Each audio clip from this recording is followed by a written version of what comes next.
ತಂಬಾಕು ಉತ್ಪನ್ನಗಳ ಸೇವನೆಯಿಂದ ಕ್ಯಾನ್ಸರ್ ರೋಗ ಬರಲಿದೆ ಎಂದು ಸರ್ಕಾರಿ ಆಸ್ಪತ್ರೆಯ ದಂತ ವೈದ್ಯರಾದ ಡಾಕ್ಟರ್ ಮಾರುತಿ ಹೇಳಿದರು.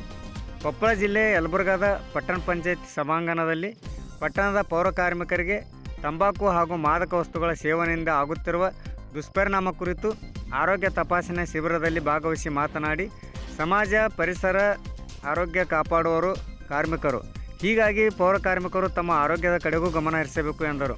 ಇದೇ ಸಂದರ್ಭದಲ್ಲಿ ಪಟ್ಟಣ ಪಂಚಾಯತಿಯ ಎಲ್ಲ ಕಾರ್ಮಿಕರ ಸಿಬ್ಬಂದಿಗಳಿಗೆ ದಂತ ಸೇರಿದಂತೆ ಆರೋಗ್ಯ ತಪಾಸಣೆ ಮಾಡಲಾಯಿತು. ಪಟ್ಟಣ ಪಂಚಾಯತಿ ಅಧಿಕಾರಿ ಸುಮಾ ಕಂಚಿ, ವಿಶ್ವನಾಥ್ ಸೇರಿದಂತೆ ಮತ್ತಿತರರು ಮಾತನಾಡಿದರು. ಸಮಾರಂಭದಲ್ಲಿ ಆರೋಗ್ಯ ಇಲಾಖೆಯ ಆಪ್ತ ಸಮಾಲೋಚಕರಾದ ಕಾಳಪ್ಪ ಬಡಿಗೇರ್, ಚಂದ್ರಶೇಖರ್ ನಾಯಕ್, ಬಸವರಾಜ್ ಹಡಪ ಸೇರಿದಂತೆ ಮುಂತಾದವರು ಉಪಸ್ಥಿತರಿದ್ದರು. ವರದಿ VS ಶಿವಪ್ಪನಮಠ, ಯಲಬುರ್ಗಾ.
ಆರೋಗ್ಯದ ಬಗ್ಗೆ ಅವರ ಪ್ರತಿನಿತ್ಯ ಸ್ವಚ್ಛತೆ, ಯಾಕಂದ್ರೆ ನಮ್ಮವ್ರು ಮಾಡೋ ಕೆಲಸ ಬೇರೆದವ್ರು ಮಾಡೋದಿಲ್ಲ. ನಮ್ಮವ್ರು ಬೆಳಗ್ಗೆ ಎದ್ರೆ ಹೆಂಗಿರ್ತೈತಿ, ಡ್ರೈನ್ ಸ್ವಚ್ಛ ಮಾಡು, ಯಾರಾದರೂ ಬಿಸಾಕಿದ ಕಸ, ಮಲಮೂತ್ರ ಸ್ವಚ್ಛತೆ ಮಾಡೋ ಕೆಲಸ ನಾವು ಮಾಡ್ತೀವಿ. ಇದನ್ನು ಯಾರೂ ಮಾಡೋದಿಲ್ಲ. ಅದರಲ್ಲಿ ಬರುವಂಥ ರೋಗಗಳು ವಿಪರೀತ. ಸೊ ಅದೊಂದು ಇನ್ನೊಂದು ವಿಚಾರ ಏನಾಗ್ತದೆ ಸರ್, ನಮ್ಮಲ್ಲಿ ಇದೇನು ಡ್ರೈನ್ ಕ್ಲೀನಿಂಗ್ ಅವೆಲ್ಲ ಮಾಡ್ತಾರಲ್ಲ, ಆ ಸ್ಮೆಲ್ಲಿಗೆ ತಡೀಲಾರ್ದ ಸರ್, ನನಗೆ ಡ್ರೈನ್ ಮಾಡಿದ್ರೆ ಡ್ರೈನ್ ತೆಗಿಲಿಕ್ಕೆ ಆಗ್ತದೆ, ಆ ಸ್ಮೆಲ್ ನಮ್ಗೆ ತಡಿಲಿಕ್ಕೆ ಆಗೋದಿಲ್ಲ.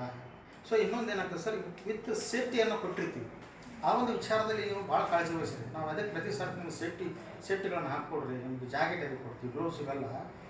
ಕೇವಲ ಬರೀ ಇದೊಂದು ಚಟದಿಂದ ಅಂತಲೇ ಅಲ್ಲ, ರೋಗ ಯಾವ ಥರನಾದರೂ ಬರ್ಬೋದು ನಮಗೆ. ಸೊ ಆ ಕಾರಣದಿಂದ ಸರ್ ಭಾಳ ಸ್ಪಷ್ಟವಾಗಿ ಹೇಳಿದ್ರು. ಯಾಕೆಂದ್ರೆ ಚಟದ ವಿಚಾರಕ್ಕೆ ನಾನು ನೋಡ್ತಿದ್ದೆ, ನಮ್ಮಲ್ಲಿ 100ಕ್ಕೆ 99% ಚಟಗಾರರು ಭಾಳಷ್ಟು ಎಷ್ಟು ತಿಳಿಸಿ ಹೇಳಿದ್ರು, ಅವರ ಆರೋಗ್ಯ ಬಗ್ಗೆ ತಿಳಿಸಿದ್ರು ಸಹ. ಸರ್ ಹೇಳ್ದಂಗೆ ನಮ್ಮ ಪೌರ ಕಾರ್ಮಿಕರು ನಿಜವಾಗ್ಲೂ ಅವ್ರನ್ನ ಎಷ್ಟು ಹೊಗಳಿದ್ರೂ ಸಾಲಂಗಿಲ್ಲ. ಯಾಕಂದ್ರೆ ಅವ್ರು ಕಣ್ಮುಂದೆ ಮಾತಾಡೋಕ್ಕಿಂತ ಅವ್ರು ಹಿಂದೆ ಮಾತಾಡೋದೇ ನಾವು ಜಾಸ್ತಿ. ಯಾಕಂತಂದರೆ ಯಾರು ಮಾಡಲಾರ್ದಂಥ ಕೆಲಸ ಅವರು ಮಾಡ್ತಾ ಇದ್ದಾರೆ. ಇವತ್ತಿನ ದಿನ ಏನಂದರೆ, ಒಂದು ದೇಶ ಅಥವಾ ಒಂದು ನಮ್ಮ ವ್ಯಾಪ್ತಿಯಲ್ಲಿ ಬರ್ತಕ್ಕಂಥ ಒಂದು ತಾಲೂಕು ಆಗಿರ್ಬೋದು, ಜಿಲ್ಲಾ ಆಗಿರ್ಬೋದು, ಇನ್ನೊಂದು ಬೇರೆ ಒಂದು ಸ್ಟೇಟ್ ಆಗಿರ್ಬೋದು, ಪ್ರಾರಂಭ ಆಗೋದೇ ನಮ್ಮ ಪೌರ ಕಾರ್ಮಿಕರಿಂದ. ಯಾಕಂತಂದರೆ ಪ್ರತಿಯೊಬ್ಬ ಜನ ಎಚ್ಚೆತ್ತುಕೊಳ್ಳೋದೇ ನಮ್ಮ ಪೌರ ಕಾರ್ಮಿಕರು ಎಲ್ಲಿಂದ ಕೆಲಸ ಸ್ಟಾರ್ಟ್ ಮಾಡ್ತಾರೋ ಅಲ್ಲಿಂದ ಜನರು ಒಂದು ಗುರುತಿಸೋಕ್ಕೆ ಸ್ಟಾರ್ಟ್ ಮಾಡ್ತಾರೆ. ಹಾಗಾಗಿ ಪ್ರತಿಯೊಬ್ಬ ಪೌರ ಕಾರ್ಮಿಕರ ಸ್ವಚ್ಛತೆ ಬಗ್ಗೆ ಮೇನ್ ಆಗಿ ನಾವು ತಂಬಾಕು ಅಥವಾ ಮಾದಕ ವಸ್ತುಗಳ ಸೇವನೆಯಿಂದ ಆಗುತ್ತಿರುವ ದುಷ್ಪರಿಣಾಮಗಳ ಕುರಿತು ಸ್ಕ್ರೀನಿಂಗ್ ಕಾರ್ಯಕ್ರಮ ಪೌರ ಕಾರ್ಮಿಕ ಯಾಕೆ ಇಟ್ಟರು ಅಂತೇಳಿ ಮುಂದೆ ಸರ್ ಮಾತಾಡ್ತಾರ. ಈ ಕಾರ್ಯಕ್ರಮದ ಅಧ್ಯಕ್ಷತೆಯನ್ನು ಚೀಫ್ ಆಫೀಸರ್ ಬರ್ಬೇಕಾಗಿತ್ತು, ಅವ್ರು ಕೂಡ ಹೋಗಿದ್ದಾರಂತ. ಒಟ್ಟ ತಂಬಾಕು ಒಟ್ಟ ಎಲ್ಲಡಿಗೆ ಮಾತ್ರ ಹಾಕಲ್ಲ ತಂಬಾಕು ಹಾಕಲ್ಲ ಅಷ್ಟಕ್ಕೆ ಐತ್ರಿ ನೋಡಿ ನಂಗೆ ಯಾರು ಹಾಕಲ್ಲ ಉಳಿಸಕ್ ಪ್ರಯತ್ನ ಮಾಡೋದು ಆಯ್ತು ಇಲ್ಲ ಇಲ್ಲೇಂತೆ ನಾವು ಪಡ್ಸೇಡಕ್ ಬಂದಿಲ್ಲ ಆದ್ರೆ ನಾವೇನ್ ಹೇಳ್ತೀವಿ ಕೇಳ್ರಿ ನಿಮ್ಮಿಂದ ಒಂದು ಕುಟುಂಬ ಐತಿ ಅದೇ 18 ವರ್ಷದ ಹುಡುಗನಿಗೆ ನಾನು ಚೆಕಪ್ ಮಾಡಿದಾಗ ಕ್ಯಾನ್ಸರ್ ಬಂತು ಮೀರಜಿಗೆ ರೆಫರ್ ಮಾಡೀನಿ 3 ಲಕ್ಷ ರೂಪಾಯಿ ಖರ್ಚಾಗುತ್ತೆ ಅಂತ ಹೇಳಿದ್ರು ಮತ್ತೆ ರೇಷನ್ ಕಾರ್ಡ್ ತಗೊಂಡು ಇಲ್ಲಿಂದ ಲಿಂಕ್ ಕೊಟ್ಟು